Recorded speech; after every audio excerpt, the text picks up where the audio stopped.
Hi, Genevieve Jacobs from Region Media. With this week's news update, after a really tumultuous week for Canberrans, I'm out at Booklover's Lane at the Fishwick Markets. Everyone in Canberra is aware that things have been pretty stressful with the cancellation of the Lifeline book fair at Epic last week, but there's been the most tremendous silver lining in the generosity of Canberrans and the generosity of people from all over Australia to this incredibly worthy Canberra cause. I've got Janine and Alicia with me from Lifeline. Janine, it's been a roller coaster ride and a really stressful and a really challenging one, but tell me what's happened after you made the decision to cancel last week's very big and important fundraising event. Oh, Genevieve, amazing. We have seen the Canberra community and the surrounding area come out and support us in so many ways, not only monetary but in kind, putting that shout out on Saturday afternoon to say, guys, we just need some help now to bump out of the book fair. We were overwhelmed with the amount of support that we got. So we're just truly thankful and grateful that out of something that wasn't sort of in our hands, but goodness me, you know, the Canberra community have come back out and shown that they deeply care about our little organisation here in Canberra. And not only the Canberra community, you've had enormous amount of donations. The ACT government started by kicking in $25,000 and the money just came flowing in from here and all around the country and even from internationally. Absolutely. We were very blessed yesterday to walk into the office, and I was told of a large sum from a multinational company in Melbourne that wanted to reach out and support us in whatever way they could. So I think everybody in the office had tears in their eyes, but we're just so truly grateful. It becomes overwhelming at times with the amount that either, you know, the knocks on the door. One of the gentlemen that is one of our book buyers came on Valentine's Day and knocked on the office store in the city and gave us a bunch of flowers for our crisis supporters and some chocolates, and you just look at them and think, thank you so much. What else can I say for you? Yeah, look, we were getting a bit teary just talking about this because this is just Canberra steps up so magnificently in a crisis, and I know that the total is now, well, the last time I looked it was well over $800,000, so this has been absolutely superb. Yeah.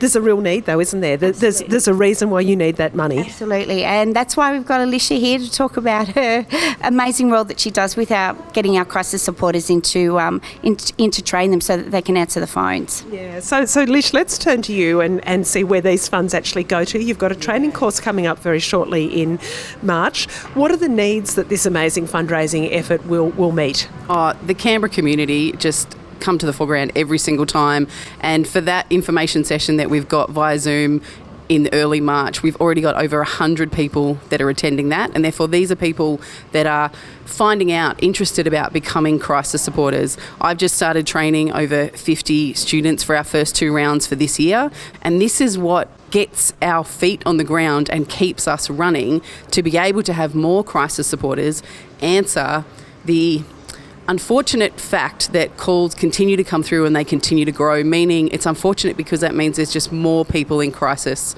across our community of Australia and absolutely here in Canberra. So we want to do our very best to continue to train people to come in to be crisis supporters, but also to very much support our crisis supporters on the phones, in the phone room, every single day, morning, night, the continual support, debriefing, professional development, being there for our supporters so that they can support the community, and we continue to focus on how we build the strength and resilience here in our gorgeous Canberra. Yeah, I think we've described this beautiful circle where everyone helps everyone. I know St John's Ambulance were on hand last weekend to help Lifeline volunteers who are feeling very stressed. Lifeline's entire purpose is to help people who are struggling to cope.